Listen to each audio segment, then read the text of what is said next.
আমরা দেখলাম সব জায়গায় দলীয়করণ করা হচ্ছে নগ্নভাবে, সেটা বিশ্ববিদ্যালয় কিংবা বিসিবি কিংবা বাংলাদেশ ব্যাংক কিংবা ইসলামী ব্যাংক কিংবা বাংলাদেশ সব ব্যাংক কিংবা গরু বাজার, কোনো কিছুই বাদ যাচ্ছে না দলীয়করণ করা হতে।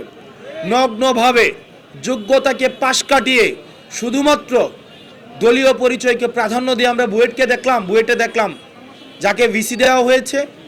আমরা নোয়াখালী বিজ্ঞান ও প্রযুক্তি বিশ্ববিদ্যালয়ে দেখেছি, আমরা বাংলাদেশের বিভিন্ন বিশ্ববিদ্যালয়ে দেখেছি, সেখানে যোগ্যতা এবং গবেষণাকে পাশ কাটিয়ে শুধুমাত্র দলীয় আনুগত্যকে একমাত্র ক্রাইটেরিয়া ধরে সেই বিশ্ববিদ্যালয়কে ভিসি দেওয়া হয়েছে। আমরা দেখলাম বাংলাদেশ ব্যাংকে, ইসলামী ব্যাংকে গতকাল একজনকে চেয়ারম্যান বানানো হয়েছে, যিনি জুলাইয়ে আওয়ামী লীগ দ্বারা আমরা দেখেছি আওয়ামী লীগের নিয়োগকৃত একজনকে, যিনি আওয়ামী লীগ নিয়োগ দিয়েছিল বাংলাদেশ ব্যাংকে, যিনি জুলাইয়ে বাংলাদেশ থেকে পলায়ন করেছিল, তাকে এসে বিএনপি সরকার এখন ইসলামী ব্যাংকের চেয়ারম্যান হিসেবে পদায়ন করেছে। এগুলো হচ্ছে অ্যাসালম কোটায়। এই যে অর্থমন্ত্রী,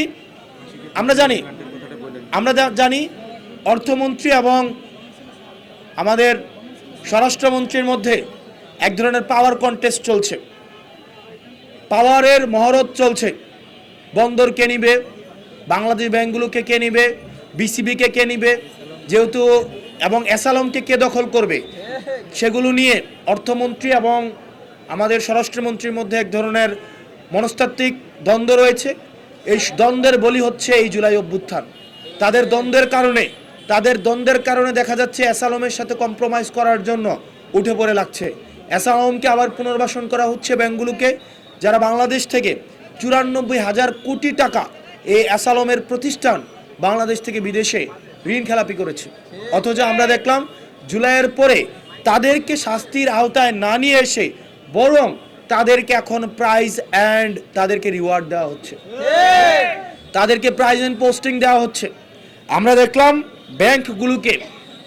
ব্যাংক আমাদের বিমা আইন, ব্যাংক যে ল আছে সেটাকে সংশোধন করার মধ্য দিয়ে ব্যাংকগুলোকে কিভাবে আমরা এবং মামুরা এভাবে ভাগ করে ফেলা যায়।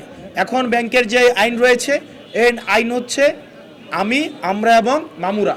কিছু অ্যাসালম, কিছু স্বরাষ্ট্রমন্ত্রী, কিছু আইনমন্ত্রী, কিছু চিটাগং কোটায়, কিছু কক্সবাজার কোটায় এই ব্যাংকগুলোকে ভাগ করা হচ্ছে, যেটি বাংলাদেশের অগ্রযাত্রাকে থামিয়ে দিবে।